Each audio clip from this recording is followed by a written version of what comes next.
Oke, sudah. Silakan kalau mau direkam. Oke, siap.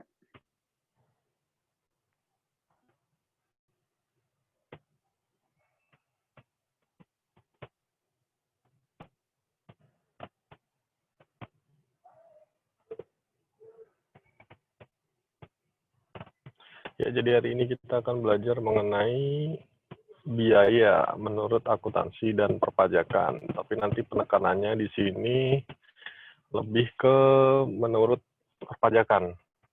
Jadi hari ini ada 5 pokok bahasan di sini. Kita akan refresh dulu biaya menurut akuntansi seperti apa, sekilas saja, lalu nanti 2-5 itu adalah biaya menurut aturan-aturan perpajakan, dari biaya yang boleh dikurangkan, biaya yang tidak boleh dikurangkan, biaya bersama, fasilitas pengurang penghasilan bruto yang terakhir.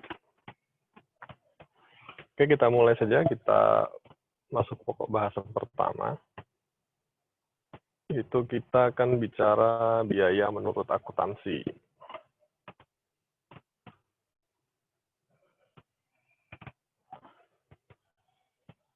Biaya sebenarnya agak sulit sih, memang ada dua, karena dalam prinsip akuntansi kan ada namanya biaya dan namanya beban. Di sini yang sebenarnya kita maksud adalah beban. Beban adalah penurunan aset atau peningkatan liabilitas yang mengakibatkan penurunan ekuitas. Selain yang berkaitan dengan distribusi ke pemegang klaim ekuitas. Ini sesuai dengan KKPK tahun 2019 yang paling baru ya. Jadi intinya dia adanya penurunan aset atau peningkatan hutang. Nah, beban sendiri meliputi beban expenses atau kerugian. Dan kerugian atau losses. Dan beban ini seperti teman-teman tahu merupakan akun yang ada di laporan laba rugi. Nah, beban ini diakui dalam laporan laba rugi jika yang pertama, ketika penurunan manfaat ekonomi masa depan yang berkaitan dengan penurunan aset atau kenaikan liabilitas telah terjadi dan dapat diukur dengan andal. Berarti sudah ada bebannya ya, sudah terjadi. Jadi sudah dibayarkan. Dan kalau bebannya lintas tahun, mungkin teman-teman juga sudah tahu, yang diakui tentunya hanya yang terkait dengan beban yang ada di tahun itu. Lalu pengakuan beban terjadi bersamaan dengan pengakuan liabilitas atau penurunan aset. Sebagai contoh, akrual hak karyawan atau penyusutan aset tetap. Aset tetap ini kan tidak ada hubungannya dengan arus kas keluar sebenarnya, cuma dia tetap diakui sebagai beban karena prinsip akrual yang kita terapkan. Lalu cara pengakuannya, seperti pada umumnya matching cost against revenue, itu seperti HPP gitu, yang dimaksud dengan biaya. Jadi yang namanya biaya itu biasanya yang terkait dengan proses produksi langsung dari sebuah perusahaan. Dia berada di di atas selain beban umum dan administrasi, biasanya biaya itu adalah biaya-biaya yang terkait dengan menghasilkan suatu produk atau jasa. Lalu ada juga atas dasar prosedur alokasi yang sistematis dan rasional, seperti penyusunan aset tetap, amortisasi dalam royalti juga masuk di sini. Lalu segera diakui dalam laporan laba rugi ketika pengeluaran tidak menghasilkan manfaat ekonomi masa depan. Jadi kalau sudah terjadi hal yang menyebabkan pembebanan atau pembiayaan itu ada, langsung diakui dalam laporan laba rugi. Lalu pada saat liabilitas timbul tanpa adanya pengakuan aset, seperti ketika liabilitas timbul akibat garansi produk. Nah, itu juga meskipun tidak ada hubungannya dengan aset, tapi garansi itu ada hubungannya dengan proses bisnis usaha pada umumnya, juga diakui pada saat timbulnya garansi itu. Itu tadi ada biaya dan ada beban. Biaya itu umumnya dalam bahasa akuntansinya disebut cost, sementara beban itu expense. Nah, kalau biaya itu pengeluaran dengan manfaat yang akan dirasakan pada masa yang akan datang. Berarti belum tentu terkait dengan kejadian di saat itu.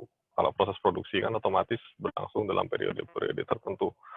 Nah, kalau beban atau expense, itu adalah pengeluaran dengan manfaat langsung yang dirasakan atau biaya yang telah kedaluarsa. Jadi yang pada saat itu terjadi atau pada tahun itu terjadi.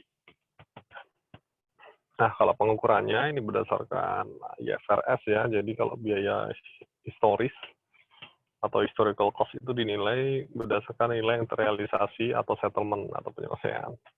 Sementara untuk current cost ya tentu saja nilai pada saat ini atau present value. Lalu PSAK terkait biaya ada 7, ada PSAK 14 terkait persediaan, PSAK 16 terkait aset tetap, ada juga PSAK 19 terkait aset tidak berwujud, di situ terkait dengan amortisasi tentunya. Lalu ada PSAK 24 terkait imbalan kerja, PSAK 26 terkait biaya pinjaman, PSAK 30 terkait sewa, dan PSAK 48 terkait penurunan nilai aset. Kalau teman-teman banyak waktu luang bisa dibaca satu-satu di situ. Oke, itu hanya sekedar pemanis saja, pengantar, karena itu teman-teman sudah dapat juga dulu di pengantar akuntansi, dan sekarang kita masuk ke materi sesungguhnya, yaitu biaya menurut perpajakan. Ini cukup banyak aturan baik di undang-undang maupun aturan turunannya yang mengatur masalah biaya ini. Biaya ini merupakan yang krusial di akuntansi perpajakan karena disinilah titik di mana banyak sekali sebenarnya terjadi koreksi fiskal di sini, di bagian biaya. Kalau teman-teman saya nggak tahu sudah dapat mata kuliah pemeriksaan pajak belum. Kalau sudah kan di situ akan sangat familiar dengan namanya koreksi fiskal, koreksi biaya. Itu sumber-sumbernya ada di sini nih. Nanti kita akan lihat satu persatu. Yang pertama kita lihat dulu biaya yang boleh dikurangkan. Jadi pengurang penghasilan dalam pajak itu ada 3 pada umumnya, yaitu biaya, atau beban kalau dalam secara akuntansi, atau biaya dan beban dalam akuntansi, lalu kompensasi rugi, kompensasi kerugian, lalu ada fasilitas pengurang penghasilan neto, nanti akan kita bahas semua. Nah, biaya itu sendiri ada 2, yaitu ada biaya yang termasuk dalam 3M, yaitu mendapatkan, menagih, dan memelihara penghasilan, lalu ada biaya yang tidak bersifat 3M. Nah, biaya 3M itu ada yang masa manfaatnya lebih dari 1 tahun, misalnya kayak pembelian aktiva tetap, seperti itu, atau pembelian aktiva tidak berwujud, itu lebih dari 1 tahun, lalu juga ada yang masa manfaatnya 1 tahun atau kurang, ini kayaknya salah ketik.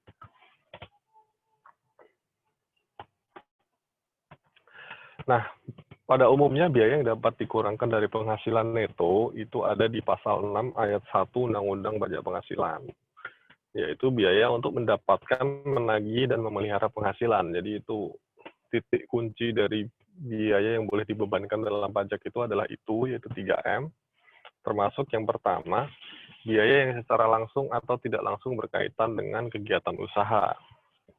Teman-teman bisa baca, mulai dari biaya pembelian bahan, terus pembayaran gaji, dan lain sebagainya, bunga sewa royalti, biaya perjalanan, pengolahan limbah, premi asuransi yang dibayarkan oleh perusahaan tentunya, lalu biaya promosi, yang nanti akan kita bahas di belakang, biaya administrasi dan pajak penghasilan. Pajak kecuali pajak penghasilan, sorry.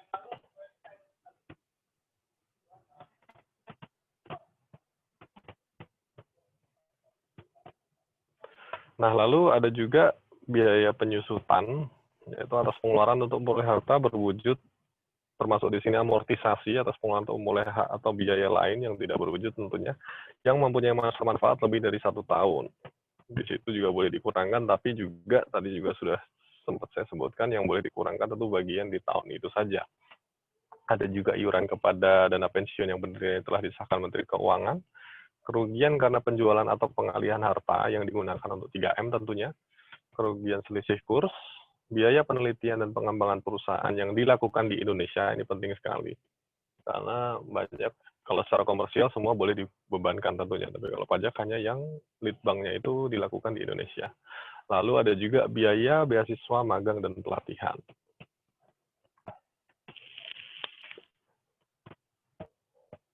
Lalu ada lagi biaya terkait piutang yang nyata-nyata tidak dapat ditagih. Ada 4 syarat di situ. Pertama, sudah dibebankan dalam biaya dalam laporan laba rugi komersial, terus menyerahkan daftar piutang tertagihnya kepada DJP, lalu perkara penagihannya diserahkan kepada pengadilan negeri atau instansi pemerintah yang menangani piutang negara, dan seterusnya bisa teman-teman baca sendiri. Lalu ada syarat terakhirnya tidak berlaku, atau syarat yang nomor 3 itu tidak berlaku untuk penghapusan piutang tak tertagih debitur kecil berdasarkan PMK. Itu ada aturannya sendiri.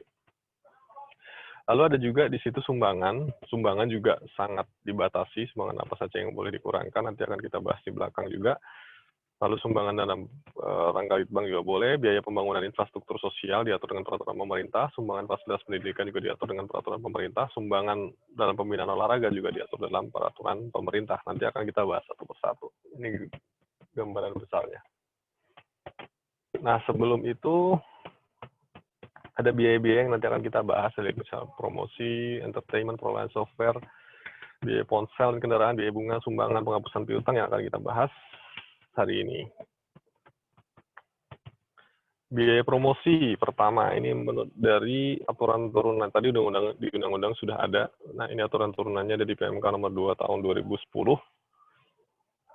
Ini positif list ya teman-teman. Jadi biaya yang boleh dikurangkan itu hanya 4 jenis biaya. Biaya promosi yang boleh dikurangkan hanya 4 jenis biaya promosi ini. Yang pertama biaya periklanan di media elektronik, media cetak atau media lainnya. Jadi biaya iklan itu boleh. Biaya pameran produk itu boleh kalau ketika dia ada exhibition dan sebagainya itu boleh dikurangkan. Biaya pengenalan produk baru ketika launching juga boleh, dan biaya sponsorship yang berkaitan dengan promosi produk juga boleh dikurangkan. Nah, tapi untuk dalam rangka dia boleh mengurangkan itu, wajib pajak harus membuat namanya daftar nominatif.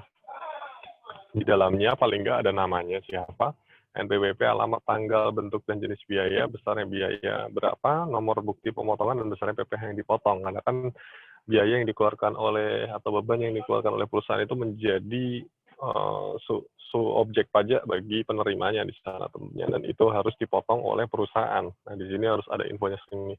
Agak sedikit lumayan rigid untuk dapat mengurangkan biaya, karena mungkin kelantangannya ketika penerimanya bukan wajib pajak misalnya, itu nggak bisa dikurangkan. Nah, ini harus dilaporkan dalam lampiran pada saat wajib pajak menyampaikan SPT tahunan badan. Nah, syarat itu harus dipenuhi semua. Kalau tidak dapat dikurangkan dari penghasilan bruto. Ada juga pajak masuk yang tidak dapat dikreditkan di pasal 9 Undang-Undang PPN, teman-teman bisa baca di situ. Di pasal 9 sampai dengan 9 ayat 8 itu pajak masukan yang tidak dapat dikreditkan itu boleh dibiayakan atau dibebankan. Syaratnya itu benar-benar telah dibayar dan berkaitan dengan pengeluaran yang berhubungan dengan kegiatan untuk 3M penghasilan tadi, mendapatkan, memelihara. Lalu pajak masukan yang dapat dikurangkan dari penghasilan bruto itu sehubungan dengan harta yang berwujud atau tidak berwujud yang mempunyai masa manfaat lebih dari 1 tahun itu harus dikapitalisasi dengan pengeluaran atau biaya tersebut dan dibebankan melalui penyusutan amortisasi. Jadi tidak dibebankan seluruhnya ketika dibayarkan pada saat itu, tapi diamortisasi sesuai dengan umurnya, sesuai dengan masa manfaatnya. Ini diatur, aturan-aturan tadi itu diatur di pasal 10 ayat 1-2 di PP 94 2010. Ada perubahan yang paling baru di PP 45 tahun 2019. Lalu terkait biaya jam sostek atau biaya asuransi yang tadi sempat disebutkan di awal. Jadi ada 4 jenis pada umumnya, itu adalah jaminan keselamatan kerja, ada jaminan kematian JKM, ada JPK jaminan pemelihara kesehatan, ada JHT jaminan hari tua. Nah, untuk JKK, JKM, dan JPK ini kan bisa langsung dibayarkan, ini biasanya melalui jam sostek kan. Ini beda perlakuan. Kalau untuk JKK, JKM, dan JPK itu yang dibayarkan oleh pemberi kerja, premi asuransinya, bagi karyawan, itu dianggap sebagai penghasilan yang terkena objek PPh pasal 21.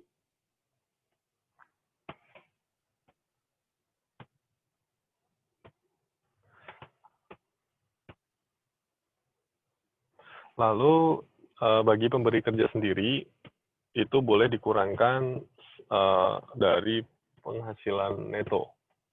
Lalu terkait JHT, iuran pensiun itu harus diinvestasikan JHT-nya itu ke iuran pensiun yang ditetapkan oleh Menteri Keuangan. Nah, ketika iuran JHT itu dibayar oleh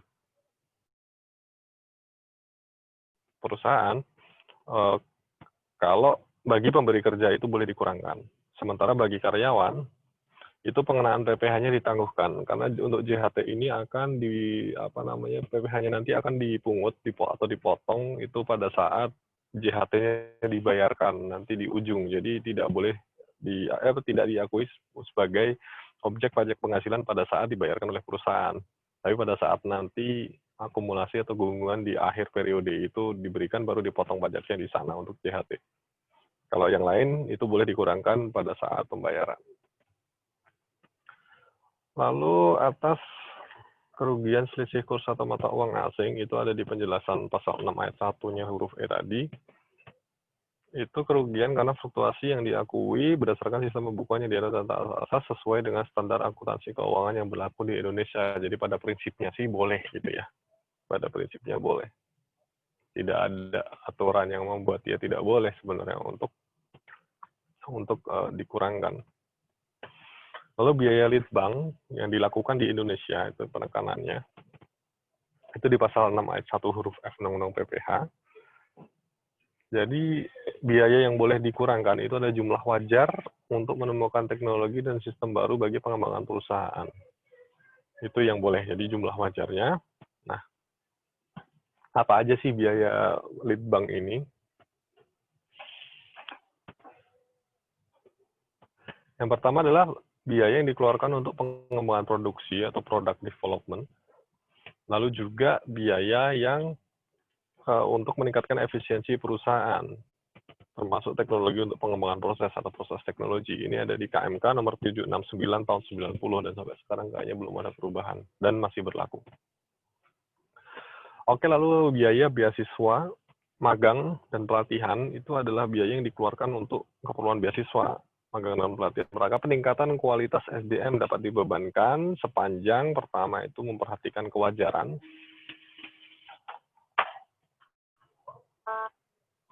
Sebentar, saya buka kelas secara administratif dulu.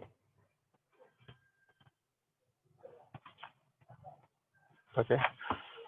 Nah, beasiswa yang dapat dibebankan sebagai biaya adalah beasiswa yang diberikan kepada pelajar, mahasiswa, dan pihak lain. Ini ada di penjelasan pasal 6 ayat 1 huruf G-nya.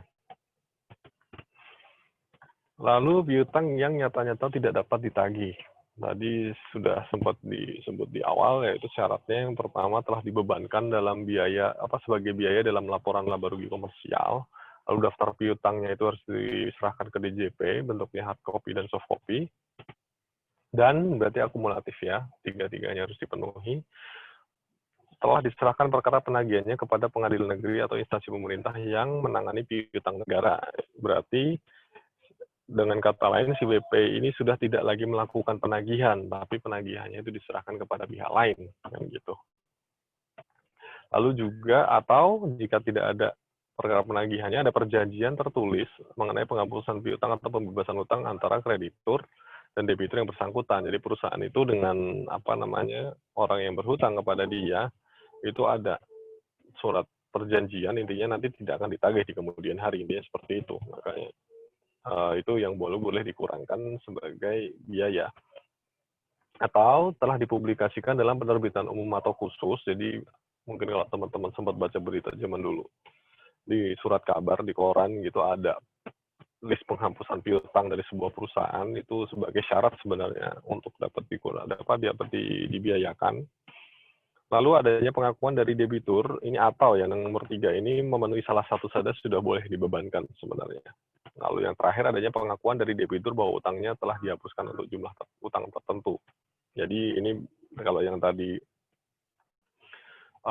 semua itu yang 3 lainnya dilakukan oleh yang memberikan hutang, kalau ini oleh yang hutang gitu ya.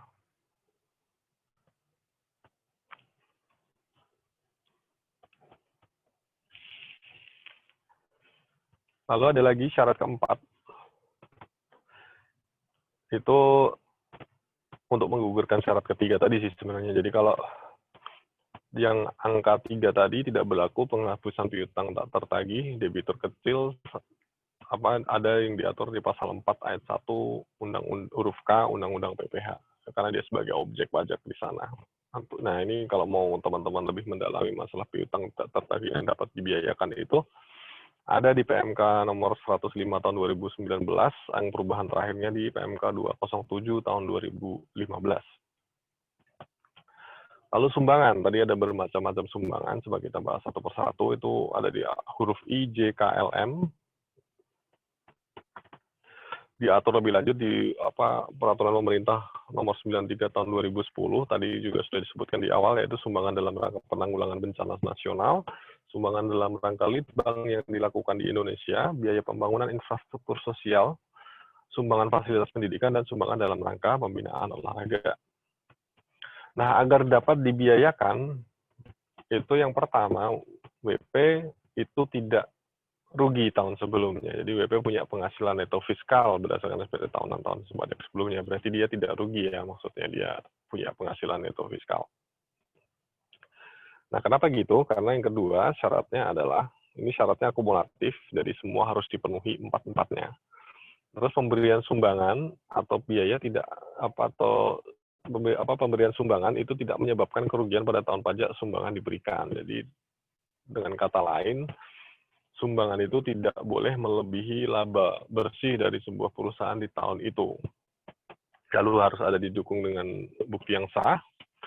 Lalu yang menerima itu adalah lembaga yang menerima atau pihak yang menerima itu memiliki NPWP, harus memiliki NPWP, kecuali badan yang dikecualikan sebagai subjek pajak Undang-Undang PPH. Yang teman-teman tahu adalah, misalnya adalah organisasi pemerintah, perwakilan negara asing, dan lain sebagainya. Nah, itu harus dipenuhi semua empat-empatnya. Nah, besarnya nilai sumbangan atau biaya pembangunan infrastruktur sosial, tadi ada sumbangan infrastruktur sosial yang dapat dikurangkan dari penghasilan untuk 1 tahun dibatasi tidak melebihi 5% dari penghasilan neto fiskal tahun pajak sebelumnya. Jadi dasarnya adalah penghasilan neto tahun sebelumnya dikali 5%, itu tidak boleh melebihi itu threshold-nya. Kalau melebihi itu yang boleh dikurangkan itu hanya yang 5% itu tadi. Nah, lalu sumbangan yang dapat dikurangkan berdasarkan pasal 2 huruf V, aturan turunannya di pasal 4 PP Peraturan Pemerintah nomor 29 tahun 2020. Ini baru, ini terkait dengan penanganan COVID. Jadi ada biaya yang boleh dikurangkan dari penghasilan bruto. Itu adalah sumbangan dalam rangka penanganan COVID-19 di Indonesia yang disampaikan oleh WP kepada penyelenggara pengumpulan sumbangan. Ini salah satu di antara 5 ini boleh, yaitu BNPB, ada BPPD, BPBD, ini daerah ya, BNPB itu nasional. Lalu kementerian yang menyelenggarakan urusan pemerintah di bidang kesehatan, Kementerian Kesehatan tentunya kalau di kita, kementerian yang menyelenggarakan urusan pemerintah di bidang sosial, Kemensos, lalu lembaga penyelenggara pengumpul sumbangan, ini yang resmi ya, yang ada memang diakui seperti ACT misalnya, gitu-gitu. Nah, sumbangan ini dapat dikurangkan dari penghasilan bruto dengan syarat yang pertama tadi, didukung oleh bukti penerima sumbangan, terus diterima oleh penyelenggara pengumpulan sumbangan yang memiliki NPWP. Kalau 5 ini semuanya ada NPWP-nya sih seharusnya. Kalau dia nggak punya NPWP berarti tidak boleh. Lagi ada biaya yang boleh dikurangkan lainnya dengan pengaturan khusus. Pengaturan khusus itu agak sedikit rumit, tapi coba kita tracer satu persatu. Yang pertama adalah bunga pinjaman apabila ada penghasilan bunga deposito. Nah, di sini apabila jumlah rata-rata pinjaman jadi utang dari sebuah perusahaan itu sama besarnya dengan atau lebih kecil, sama besar atau lebih kecil. Ya, jadi threshold-nya paling atas itu sama atau lebih kecil dari dana yang ditempatkan sebagai deposito, maka bunga yang dibayarkan itu tidak dapat dibebankan sebagai biaya. Karena logikanya begini, ketika dia punya dana yang sama dengan punya deposito, which is deposito adalah investasi dari sebuah perusahaan, dan punya utang dengan jumlah yang sama, maka kenapa dia harus berhutang ketika dia memiliki kemampuan sebenarnya untuk membiayai gitu kan, karena depositonya nilainya sama dengan atau lebih kecil, depositonya nilainya sama atau bahkan lebih besar dari utangnya dia gitu kan. Nah itu makanya dia tidak boleh dibebankan sebagai biaya. Nah tapi kalau jumlah rata-rata pinjamannya itu lebih besar dari yang ditempatkan dalam bentuk deposito, ya, kayak lebih besar berarti kan deposito nggak nutup dari jumlah pinjaman yang dibutuhkan oleh perusahaan, maka yang boleh dibebankan adalah bunga yang yang dibayar atas bunga pinjaman yang dibayar atas pinjaman yang nilainya lebih besar dari deposito. Jadi dikurangi dulu dari depositonya.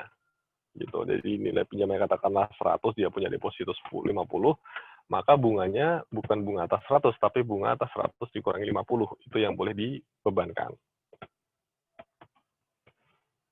Itu diatur di SE 46 PJ 4 tahun 95. Itu ini sama kayak tadi yang saya sebutkan, itu yang poin 1 dan 2. Ini ilustrasinya seperti ini. Misalnya dia ada 10.000, dia punya deposito, lalu dari pinjaman yang sebesar dari duit 10.000, dia mempunyai pinjaman 10.000, dia punya deposito 3.000 katakanlah gitu. Terus dari pinjaman dia yang sebesar 3.000 itu karena sama dengan deposito itu tidak boleh dibiayakan. Nah, sementara dia juga punya sementara yang lainnya selain yang dari deposito ini, yang lainnya sebesar 7.000 selisihnya atau kelebihan dari depositonya itu dia boleh dibebankan semuanya. Gitu. Tidak semua dari 10.000 tapi dikurangi dulu di deposito baru dibebankan yang selisihnya atau kelebihan di atas depositonya. Seperti itu kira-kira.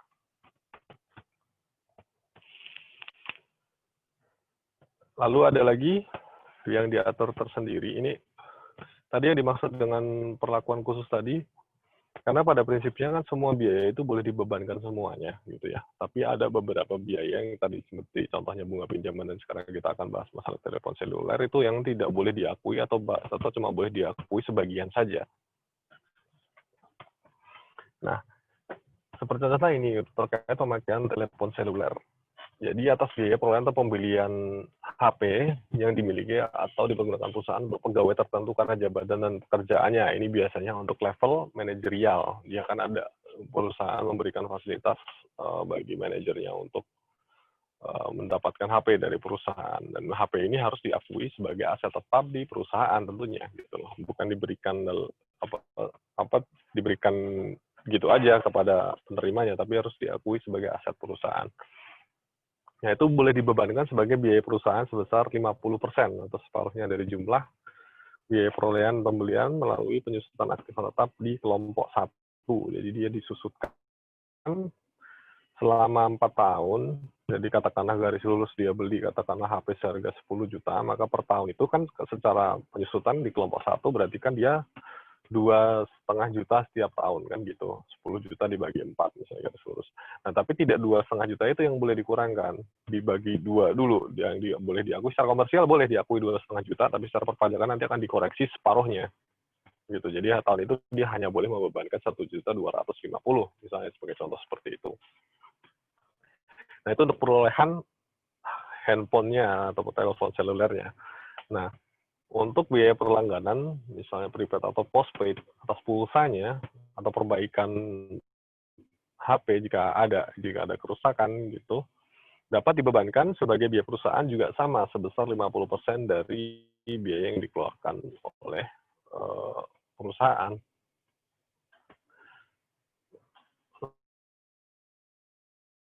Lalu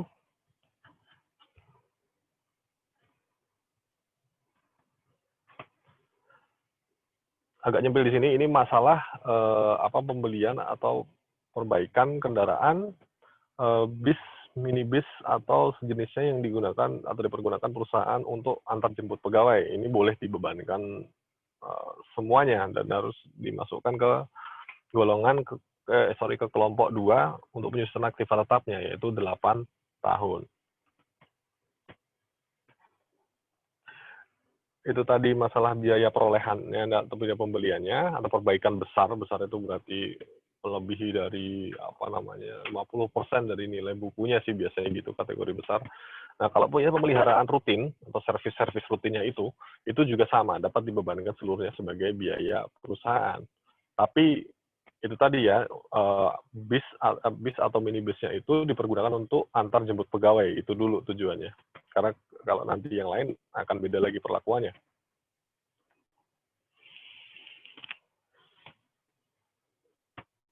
Nah, lalu selanjutnya, itu terkait biaya perolehan atau pembelian atau perbaikan besar sedan atau sejenisnya yang digunakan oleh perusahaan untuk pegawai tertentu karena jabatannya. Teman-teman tahu sendiri kalau direktur misalnya dia tentunya dapat fasilitas mobil dinas dari perusahaan. Nah, itu biasanya kan bentuknya sedan ya, atau sejenisnya lah yang setaraf itu, yang dibebankan dari pembeliannya atau perolehannya hanya sebesar 50%. Jadi ketika penyusutannya diakui hanya boleh sebesar 50%. Maaf, Pak.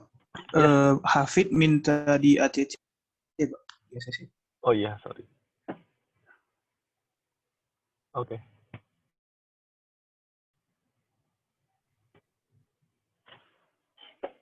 Saya lanjutkan tadi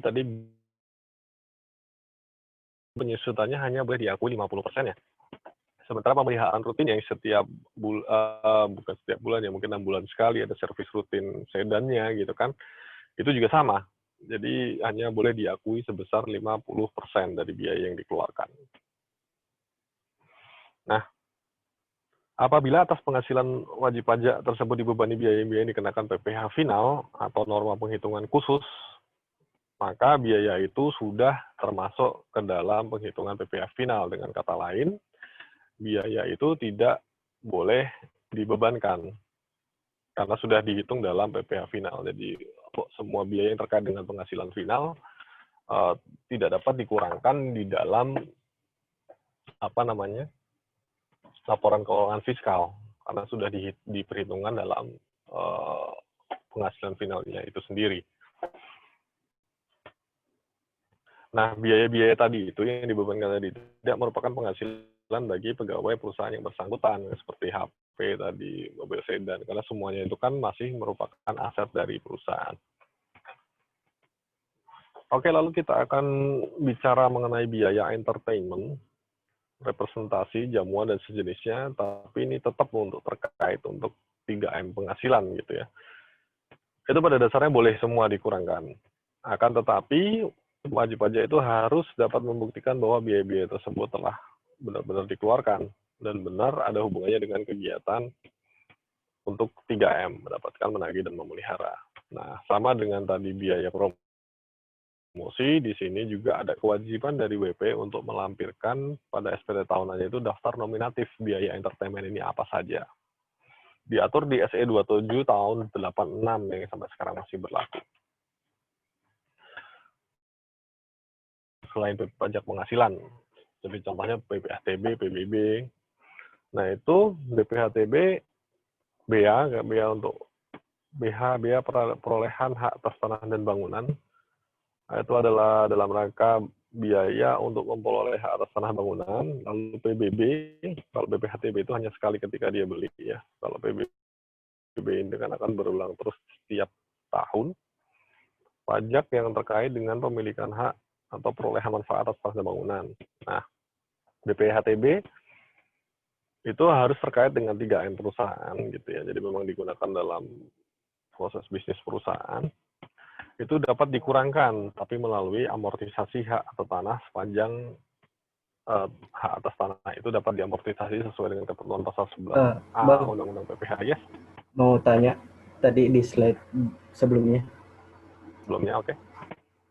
Yang biaya entertainment. Yes. Semisal kayak kemarin tahun 2019 pas reuni Akbar Stan kan ada sponsor gitu ya Bang. Sponsoran gitu dari Mandiri atau BNI ya? Lupa. Nah, itu masuk ke biaya yang dapat dikurangkan nggak? Karena apakah itu termasuk 3M juga gitu? Ya, itu Meskipun bukan biaya entertainment, masuknya biaya promosi. maksudnya ke biaya promosi lagi, Bang. Ya, itu masuknya biaya promosi. Biaya entertainment itu biaya jamuan. Jadi misalnya gini, perusahaan itu menservis quote and quote ya, jangan diartikan negatif. Kliennya misalnya menjamu makan malam, gitu kan, mengantarkan ke bandara misalnya. Ada klien yang mau datang atau customer yang mau datang kayak gitu. Itu boleh dikurangkan sepanjang semua biaya itu ada buktinya sih sebenarnya gitu. Itu kalau biaya entertainment ya, namanya entertainment, atau biaya nemenin dia misalnya nonton konser dan lain sebagainya terkait dengan proses bisnis perusahaan tentunya. Maksudnya proses bisnis berarti dia untuk mendapatkan misalnya klien baru atau mendapatkan produk baru dan lain sebagainya. Ya itu boleh dikurangkan.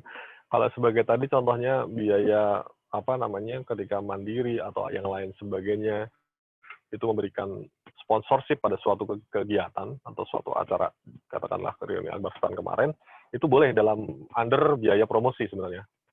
Syaratnya sih sebenarnya cukup mudah, bahwa dia memang mempromosikan brandnya di situ kan. Dia misalnya syaratnya dia nggak cuma sekedar ngasih tapi nggak ada bukti. Buktinya cukup gampang, ada misalnya di banner misalnya, pasti ada kan di banner disponsori oleh Bank Mandiri. Itu aja sebenarnya sudah cukup.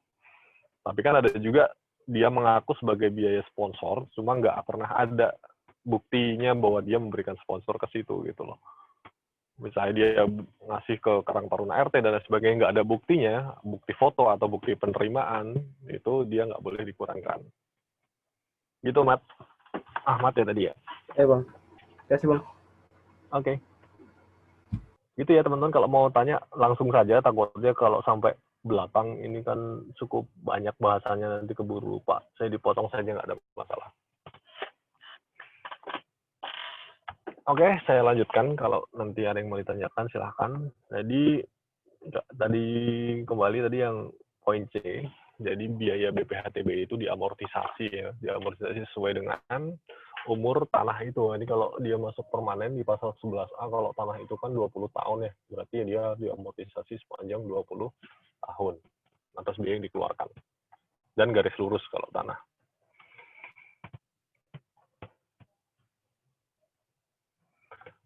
Terus kalau atas bangunan itu dikurangkan sebagai biaya dalam penghitungan PKP, kembali ikut aturan di pasal 11 masalah penyusutan atau amortisasi.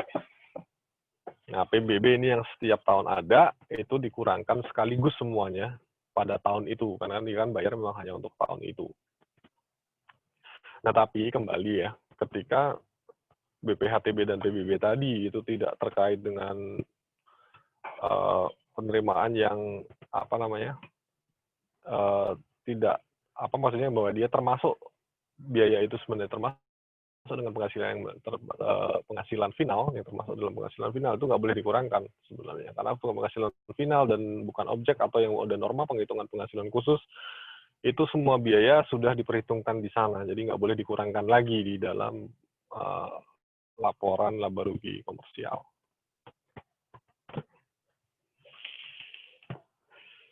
Lalu software.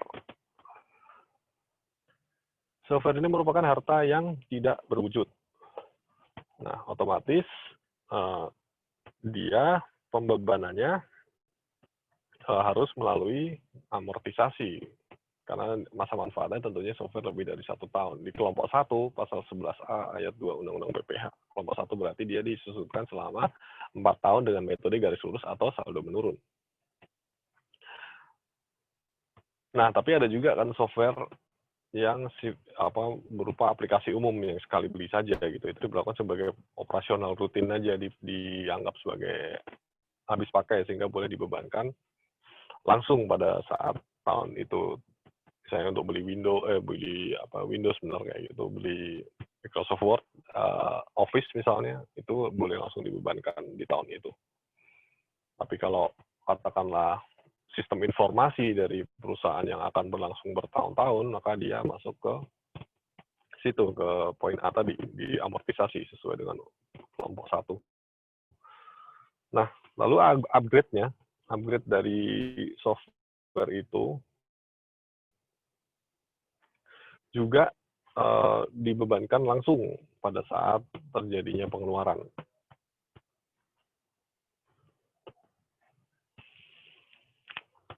Dalam hal aplikasi umum tersebut diperoleh sebagai bagian dari pembelian perangkat keras komputer, maka sudah termasuk dalam perangkat keras komputer. Maksudnya gini, kan kadang kita kalau beli laptop komputer, di dalamnya ada yang sudah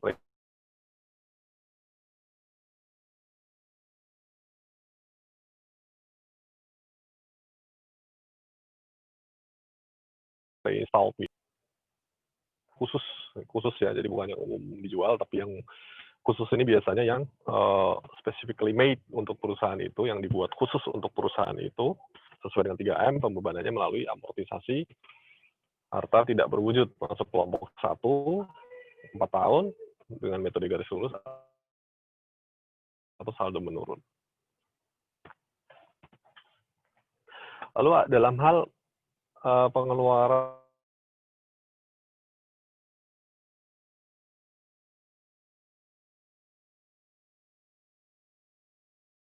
atau biaya upgrade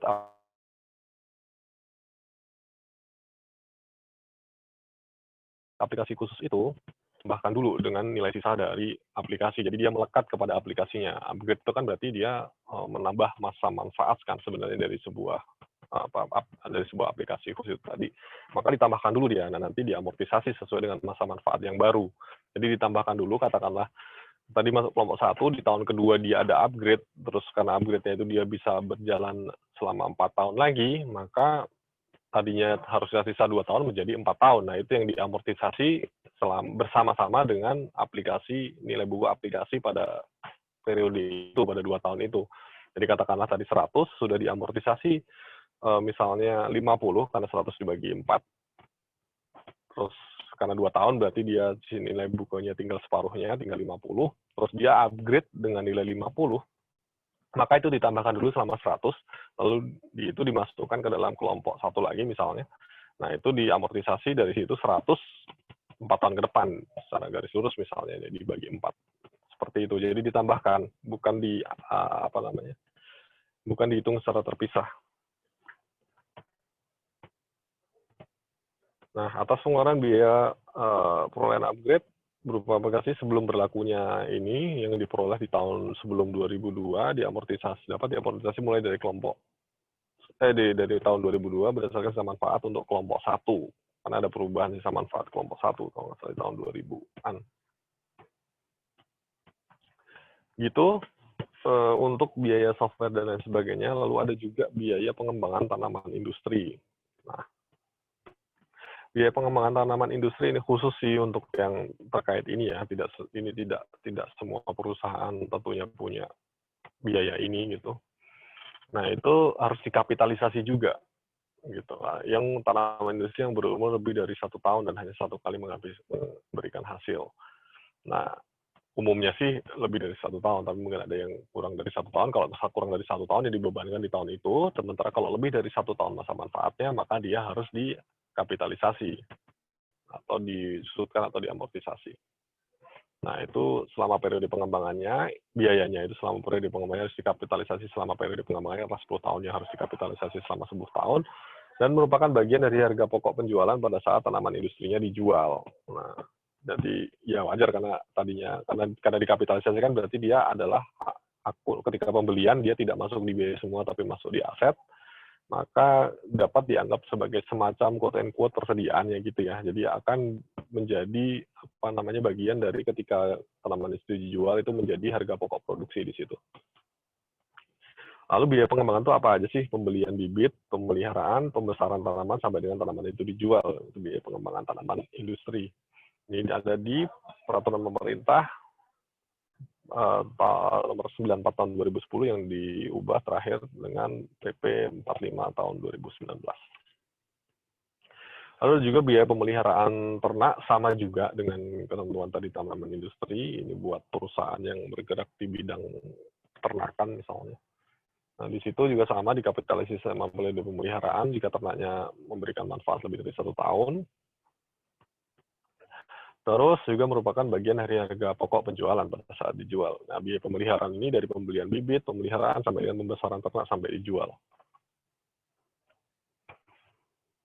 Lalu kembali ke bunga pinjaman, ada aturan khusus juga. Ini kalau tadi masalah bunga pinjaman yang disandingkan dengan deposito, ini aturan bunga pinjaman yang lain. Jadi kalau bunga pinjaman dalam masa konstruksi, jadi pinjaman yang digunakan untuk kepentingan konstruksi atau pembangunan rumah.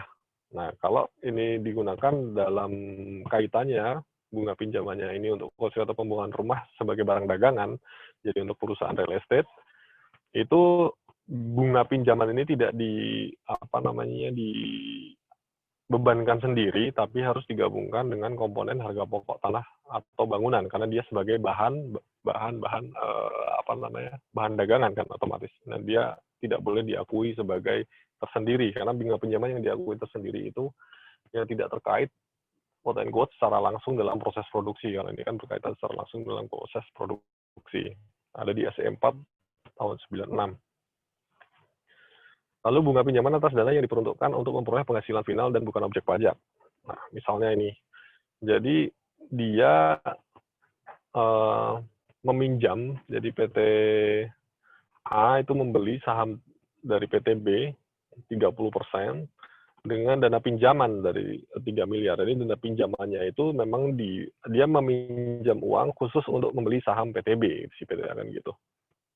Nah, dana pinjaman ini, atas pinjaman ini kan dia membayar bunga 10%, katakanlah gitu. Jadi setiap tahun, dia membuat bunga 10% setiap tahun, katakanlah seperti itu. Jadi dia setiap tahun ada biaya sebesar 300 juta, misalnya gitu. Nah, ini nggak boleh dikurangkan, karena saham 30% dari PTB itu tidak termasuk objek pajak di Undang-Undang PPH, di Undang-Undang PPH pasal 4 ayat 3. Itu dia tidak termasuk objek pajak. Maka pinjaman yang digunakan untuk memperoleh penghasilan final atau penghasilan yang bukan objek, nah, dividen dari 30% kan bukan objek nantinya. Penghasilannya kan otomatis PT A membeli 30% dari saham PTB ini akan menghasilkan dividen kepada PT A sebesar 30% kan. Nah, itu karena itu sifatnya bukan objek, karena kepemilikan di atas 25% bukan objek, maka biaya bunga pinjaman untuk pembelian saham ini tidak boleh dikurangkan.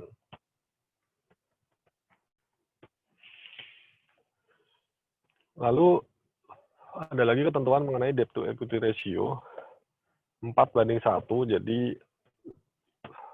ini di PMK yang cukup baru, PMK 169 tahun 2015.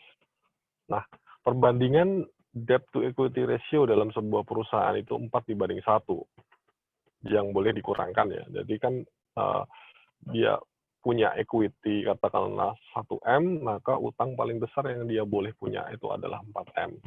Jadi 4:1. Nah, itu yang boleh dikurangkan. Ketika dia punya 10M, yang boleh dikurangkan hanya yang 4M pinjamannya, seperti itu. Nah, adapun pengertian utang ataupun modal adalah rata-rata saldo utang atau modal tiap bulan pada tahun pajak yang bersangkutan, rata-rata saldo utang atau modal tiap akhir bulan pada bagian yang bersangkutan. Adapun saldo utang meliputi saldo utang jangka panjang maupun saldo utang jangka pendek. Jadi semua. Jadi ini untuk pembanding tadi itu yang dimasuk utang apa, yang dimasuk modal apa. Nah, utang itu semua utang dia, jangka panjang maupun jangka pendek, termasuk utang dagang itu juga termasuk di situ. Lalu saldo modal, itu ekuitas yang ada di perusahaan. Nah, itulah yang dibandingkan. Jadi kalau gampangnya itu di sebelah kanan dari sebuah neraca itu di bagian atas liabilitas, di bagian bawah ekuitas. Nah, itu perbandingannya di atas itu 4:1 maksimal. Lalu biaya transportasi untuk karyawan tadi juga sudah sedikit dibahas, yaitu biaya penyusutan ketika dia perolehannya maupun pemeliharaannya setiap periodically, misalnya 6 bulan sekali, 2 bulan sekali, seperti itu boleh dikurangkan bagi perusahaan, dan bagi karyawan tentunya dia bukan penghasilan. Lalu kalau yang dibawa pulang kayak tadi sedan itu yang boleh dikurangkan, boleh dibiayakan hanya 50% dari biaya yang secara komersial diakui oleh perusahaan. Kembali, pokoknya ketentuannya bagi karyawan dia bukan penghasilan. Nah, sementara kalau bentuknya tunjangan transport, itu harus diakui sebagai penghasilan bagi karyawan, dipotong PPh pasal 21. Nah, lalu biaya dinas, perjalanan dinas yang dalam rangka menjalankan tugas perusahaan itu deductible juga, boleh dikurangkan oleh perusahaan dan bukan merupakan penghasilan. Lalu untuk seragam karyawan, itu boleh dikurangkan, dan bagi karyawan bukan penghasilan. Nah, tapi ini ada aturannya, tidak semua seragam karyawan boleh dikurangkan. Itu ada di Per 51 tahun 2009. Jadi umumnya dia terkait dengan pertimbangan keselamatan. Jadi misalnya bekerja di konstruksi, dia ada helm dan lain sebagainya, itu kan dianggap seragam, maka itu boleh dikurangkan. Tapi kalau sekedar seragam, baju, kayak kita bekerja bisa di kantoran, kita beli baju yang sama semua untuk satu bagian, gitu, itu tidak boleh dikurangkan, karena tidak ada hubungannya dengan keselamatan. Dan juga seragam satpam itu boleh dikurangkan.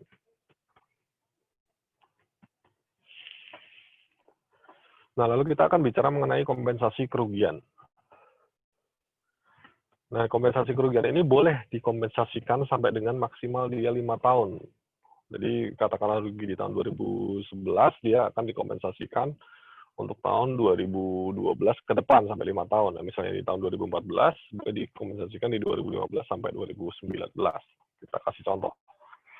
Nah, di sini, misalnya di tahun 2011 dia perusahaan itu mengalami kerugian sebesar 1.200 gitulah ya, 1.200 biar gampang. Nah, di tahun 2012 dia mempunyai laba sebesar 200 kan gitu. Nah, laba 200 itu dia boleh mengakui kerugian di tahun 2011 maksimalkan sebesar laba di tahun itu. Jadi tahun itu dia tidak ada penghasilan kena pajaknya, karena 200 labanya dikurangi 200 kompensasi kerugian. Lalu di 2013 dia rugi, otomatis tidak ada kompensasi kerugian di situ. Di 2014 dia tidak mendapatkan keuntungan. Di 2015 dia ada keuntungan 100, maka rugi di tahun 2011 tadi dikompensasikan untuk menutup laba di sini. Jadi dia tidak ada penghasilan kena pajak di tahun 2015. Nah, lalu di 2016 dia mempunyai laba 800, terus dia masih punya saldo. Jadi kan tadi cuma kepake, di sini baru kepake 200, lalu kepake 100, maka dia masih punya saldo 900. Di 2016 dia ada 800 keuntungan, maka yang 800 itu di offset juga dengan kompensasi laba tahun 2011. Nah, tapi di tahun 2017 dia punya 200. Ini kan saldo baru kepake sebenarnya 1.100 dari 1.200. Nah, tapi di tahun 2017 itu dia punya katakanlah keuntungan 200. Dia 100 sisanya tidak boleh lagi untuk mengurangi penghasilan atau laba di tahun 2017 karena sudah dikompensasikan selama 5 tahun maksimal. Jadi 1, 2, 3, 4, 5. Jadi 100-nya sudah tidak bisa. Tapi di tahun 2013 dia punya rugi. Dia punya kerugian 300, maka ini yang boleh dikompensasikan karena masih boleh. Dia kan dari 2013 berarti boleh dikompensasikan di 2014, 15, 16, 17. Jadi 14, 15, 16, 17. Jadi masih boleh. Nah, disinilah dia dikompensasikan dari yang tahun 2013 dengan 2018. Kira-kira begitu. Makanya tahun 2019 ke depan ya tentu dia tidak boleh mengkompensasikan kerugian di tahun 2011 dan 2013.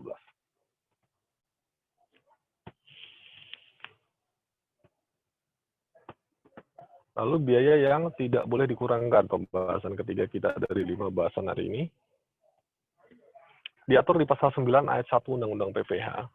Jadi ini tidak boleh dikurangkan. Kalau yang tadi pasal 6 itu mengatur yang boleh dikurangkan, ini yang tidak boleh dikurangkan. Pembagian laba dalam bentuk apapun yang pertama, seperti dividen, itu tidak boleh dikurangkan.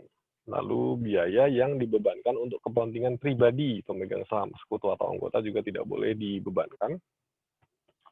Lalu pembentukan atau pemupukan dana cadangan, ini cadangan piutang tak tertagih biasanya, itu secara umum tidak boleh dikurangkan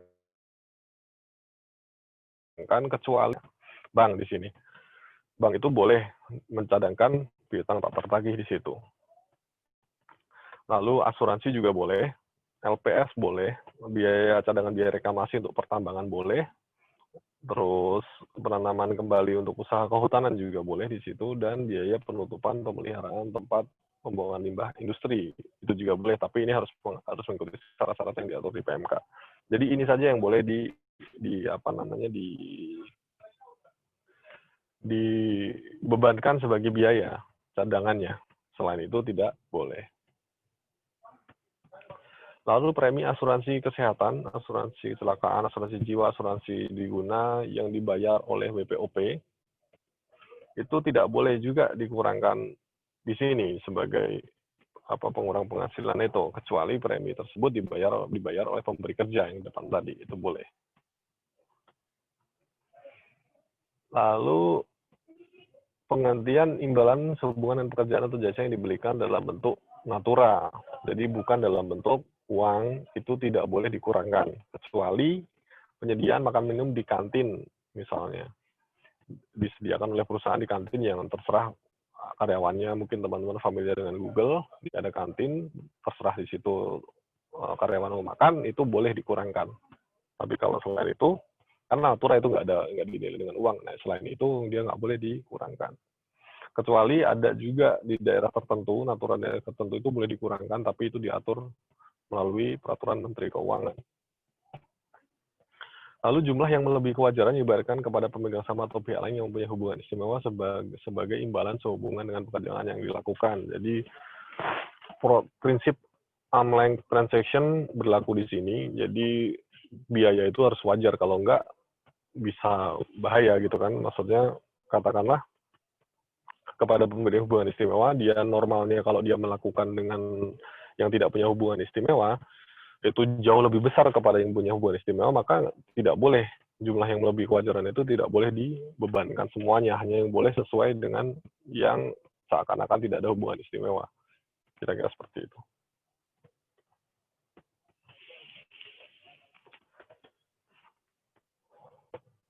Biaya juga nggak boleh dikurangkan lagi, itu terkait harta yang dihibahkan, bantuan sumbangan atau warisan sebagaimana diatur dalam 4 ayat 3 huruf A dan B. Kenapa nggak boleh dikurangkan? Karena harta yang menurut pasal 4 ayat 3 huruf B itu merupakan harta yang tidak termasuk dalam objek pajak, makanya tidak boleh dikurangkan. Kecuali sumbangan sebagaimana tadi yang sudah disebutkan pasal 6 ayat 1 huruf I sampai huruf M tadi. Zakat juga boleh dikurangkan di sini. Tapi aturannya adalah diterima oleh lembaga keagamaan yang dibentuk atau disahkan oleh pemerintah dengan ketentuan diatur dengan peraturan pemerintah. Ini ada peraturan pemerintah sendiri, tapi saya lupa nomor berapa. Lalu pajak penghasilan tadi tidak boleh dikurangkan, yang boleh dikurangkan adalah pajak selain pajak penghasilan. Lalu biaya yang dibebankan atau dikurangkan untuk kepentingan pribadi WP-nya atau orang yang menjadi tanggungannya juga nggak boleh. Lalu gaji yang dibayarkan kepada anggota persekutuan, firma atau persaudaraan kementerian yang kemudian tidak terbagi atas saham. Jadi kalau bentuk usahanya CV, terus dia menggaji direkturnya sendiri, which is CV itu kan sebenarnya perpanjangan dari orang pribadi karena hartanya tidak dipisahkan antara harta perusahaan dan harta pribadi, maka gaji yang dibayarkan itu nggak boleh, tidak boleh dikurangkan di sini. Khusus untuk yang firma FA atau CV, hanya itu saja, maka gajinya nggak boleh dikurangkan. Lalu sanksi administratif, denda, bunga, dan lain sebagainya yang terkait di undang-undang pajak, undang-undang pajak, PPN dan lain sebagainya, itu tidak boleh dikurangkan sanksi administrasi. Lalu pengeluaran untuk mendapatkan, menagih, dan mendapatkan yang mempunyai manfaat lebih dari satu tidak boleh dibebankan sekaligus. Jadi kalau dia beli katakanlah aset tetap, dia bebankan semua, nggak boleh. Yang boleh dibebankan hanya bagian di tahun itu melalui penyusutan atau amortisasi. Lalu ada biaya bersama, yang dimaksud biaya bersama ini adalah biaya yang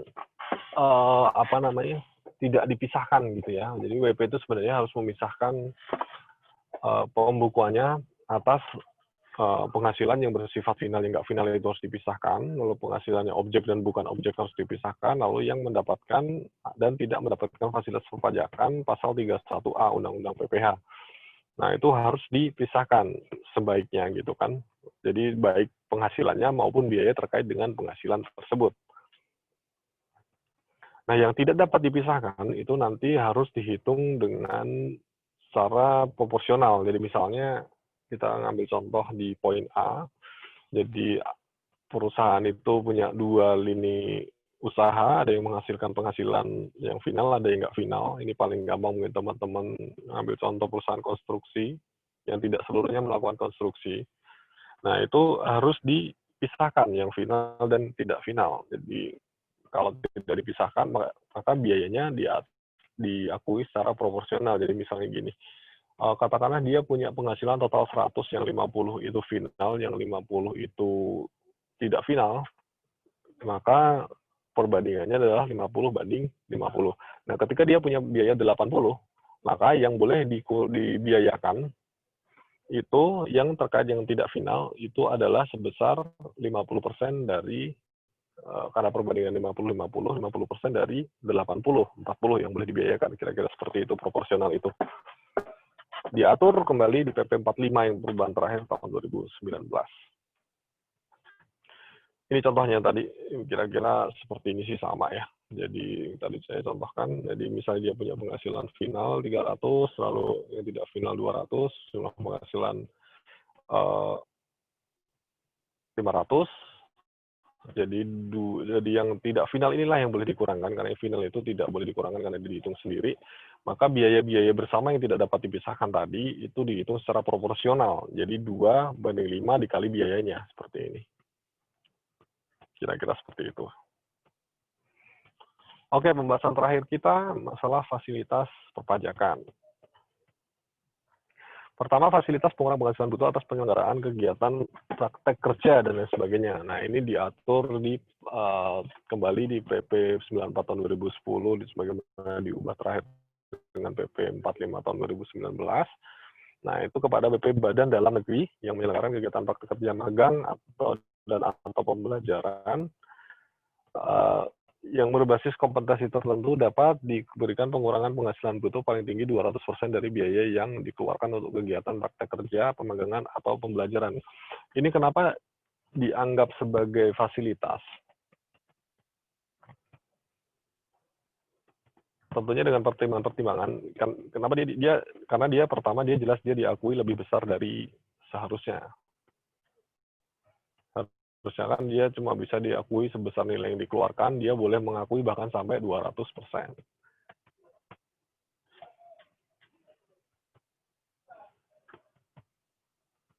Nah, jadi dia katakanlah dia biaya dia untuk, tapi di sini ya dia ada pengembangan SDM berbasis kompetensi tertentu itu. Jadi ini sangat memang apa namanya, sepertinya kualitatif sekali, tapi sebenarnya dia diatur lagi nih di Peraturan Menteri Keuangan PMK 128 2019. Di situ ada lebih detailnya masalah kompetensi tertentu itu apa. Nah, ini fasilitas dia boleh, katakanlah dia sebenarnya cuma keluar 100 untuk biayanya, tapi dia boleh mengakui sampai dengan 200.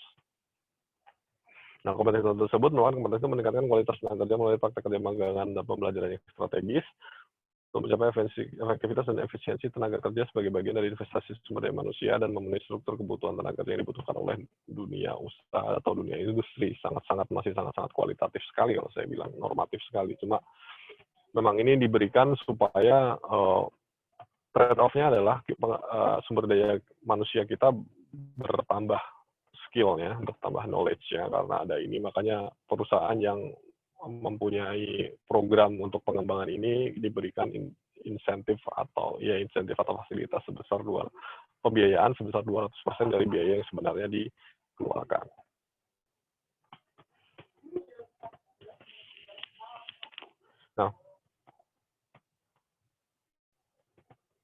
Nah, pengurangan tadi yang 200% tadi meliputi pengurangan 100% dari jumlah biaya yang benar-benar dikeluarkan, terus tambahan pengurangan paling tinggi sebesar 100% dari biaya yang dikeluarkan. Jadi total semuanya 200% kan gitu. Tapi ini tambahan, kalau yang 100% udah jelas dia boleh dikurangkan semuanya, yang 100% ini adalah jumlah paling tinggi. Nah, syaratnya, WP yang mendapatkan fasilitas tadi syaratnya ada 4, dan ini semuanya bersifat akumulatif, semuanya harus dipenuhi. Yang pertama, telah melakukan kegiatan tadi itu, kegiatan yang terkait dengan praktek kerja magang dan lain sebagainya. Lalu ada perjanjian kerjasama, itu biasanya karena untuk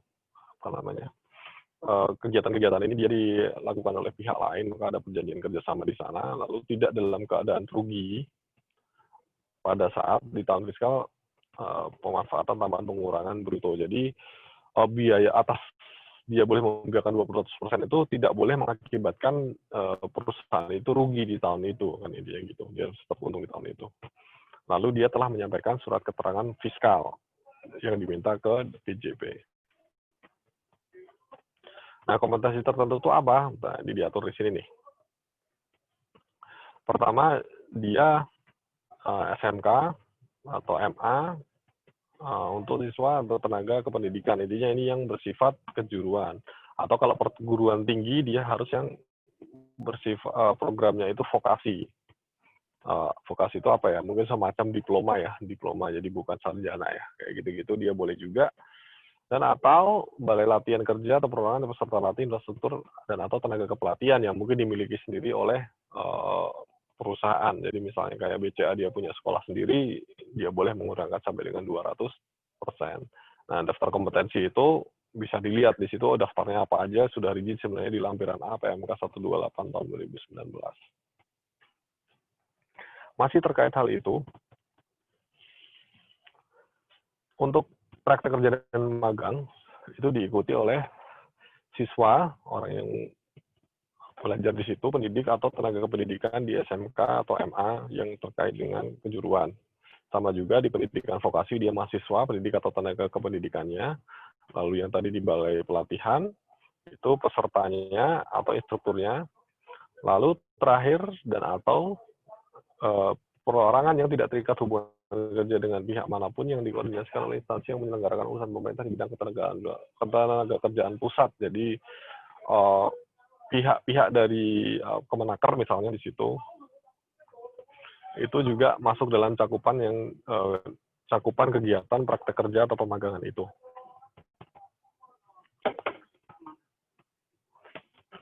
Nah, lalu kegiatan pembelajaran merupakan kegiatan pengajaran yang dilakukan oleh pihak yang ditugaskan oleh WP.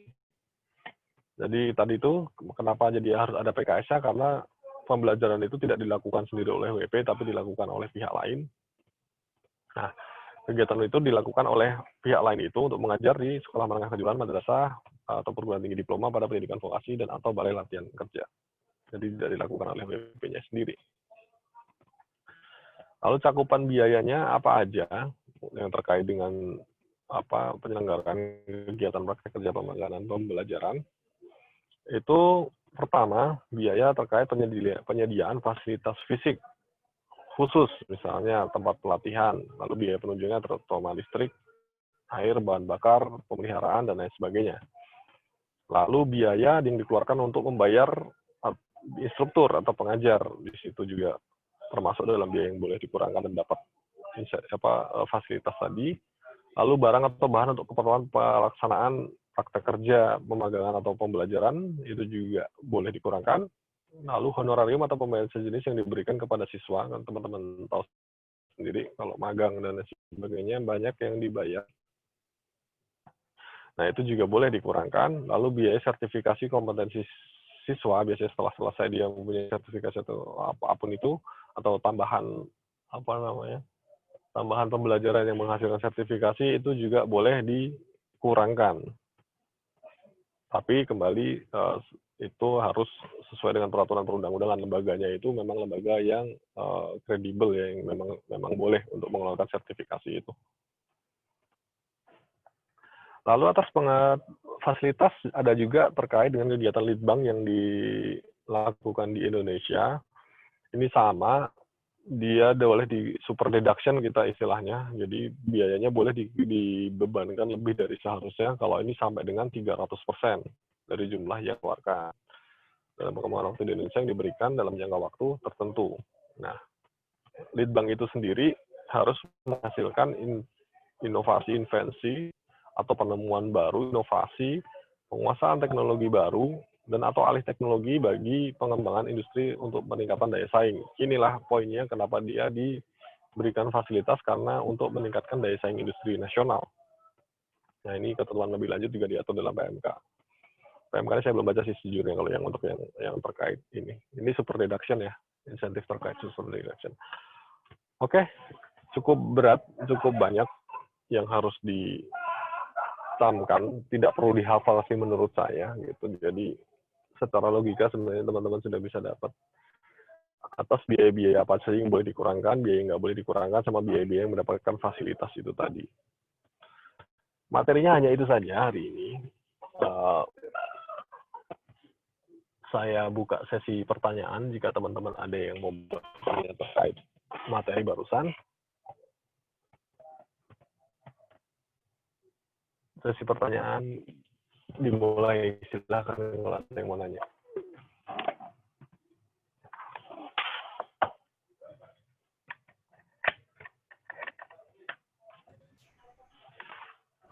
Boleh minta slide ya?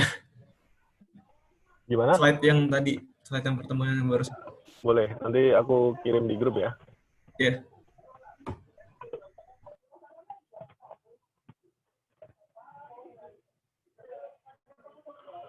Oke, sebelum sesi pertanyaan, saya boleh minta teman-teman nyalakan videonya untuk keperluan administratif.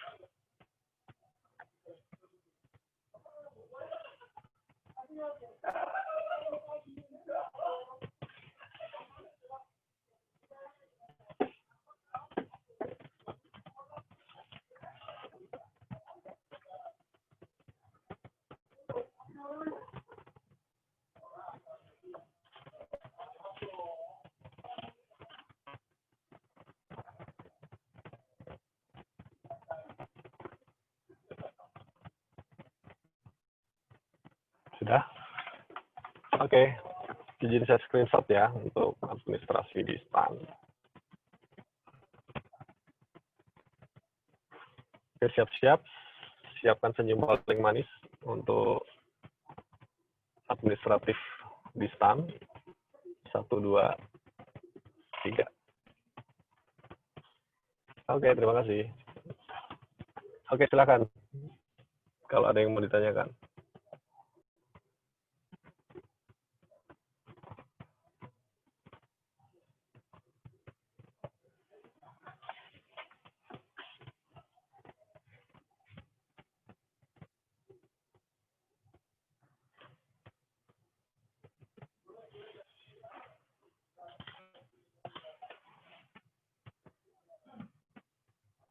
Kak, bisa balik ke yang sebelum itu nggak sih, Kak? Yang slide yang sebelum yang DR 4:1 itu, Kak? Boleh, sebentar saya share screen lagi.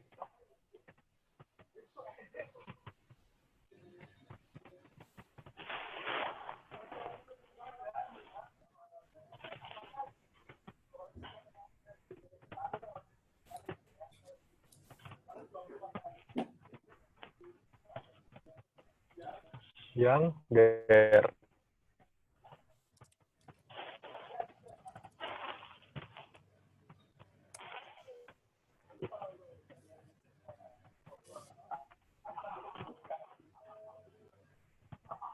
Sorry, masih di atas ya.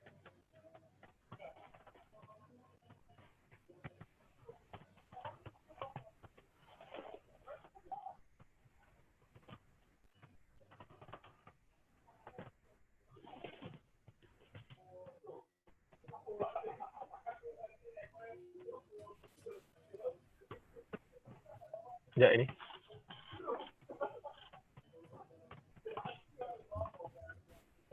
Slide yang sebelumnya, Kak.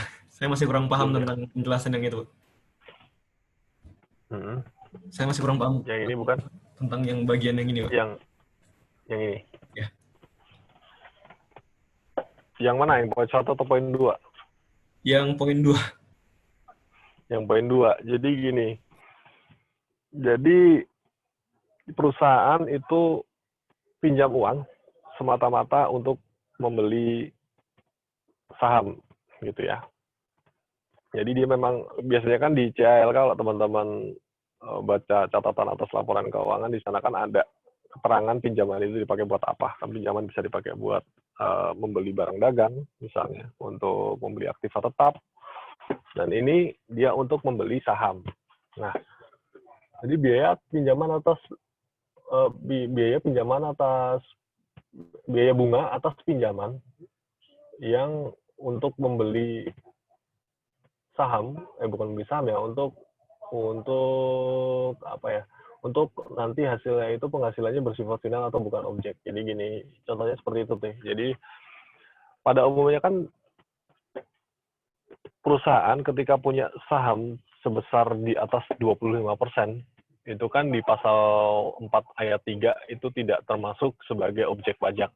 Dividen yang dibayarkan oleh PTB ke PTA karena sahamnya di atas 25% itu tidak termasuk dalam objek pajak. Jadi dividennya ada dibayarkan. Katakanlah si PTB ini punya laba 100, PTA mempunyai saham 30%, maka ketika PTB membayarkan dividen ke PTA sebesar 30% kali 100, itu penghasilannya bersifat bukan objek pajak, kan gitu.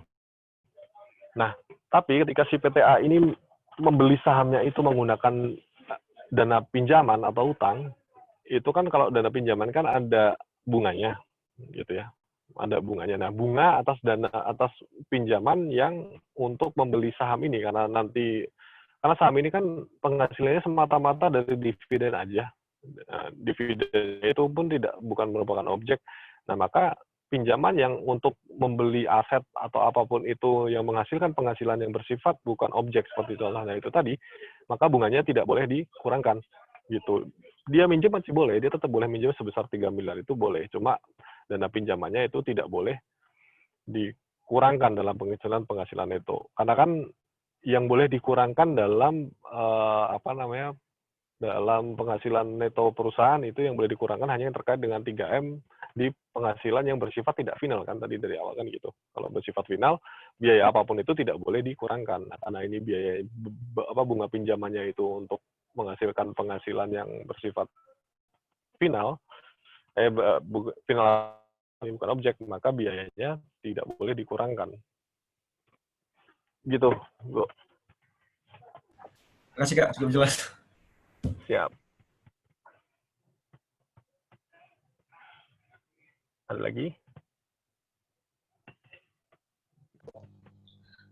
Bang, izin nanya. Boleh. Kalau yang terkait sama akuisisi, itu masuk poin nomor 2 ini nggak? Atau beda lagi? Gimana terkait dengan akuisisi? Jadi dia minjem, jadi bunga pinjaman, tapi buat akuisisi gitu. Itu sama kayak yang kasus beli saham ini nggak? Tidak, karena kan kalau akuisisi itu kan belum tentu penghasilannya yang bersifat bukan objek atau final. Akuisisi kan nanti akan dinilai, secara akuntansi kan akan dinilai, kan katakanlah dia di sebelah kanannya utang, nanti akan jadi aset kan di sebelah kirinya.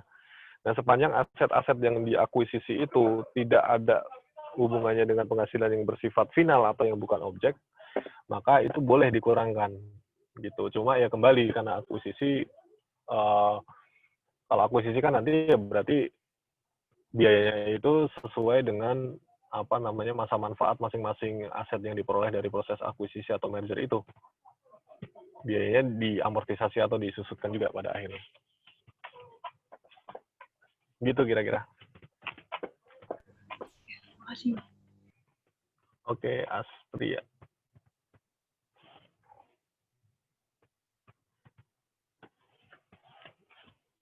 Silakan kalau masih ada yang mau ditanyakan.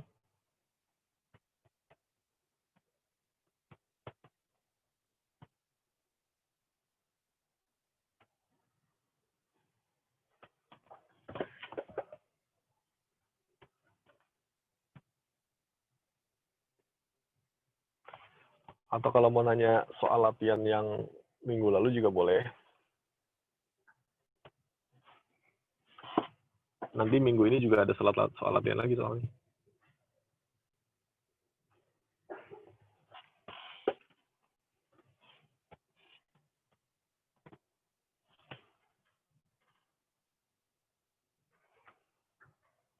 Ada lagi?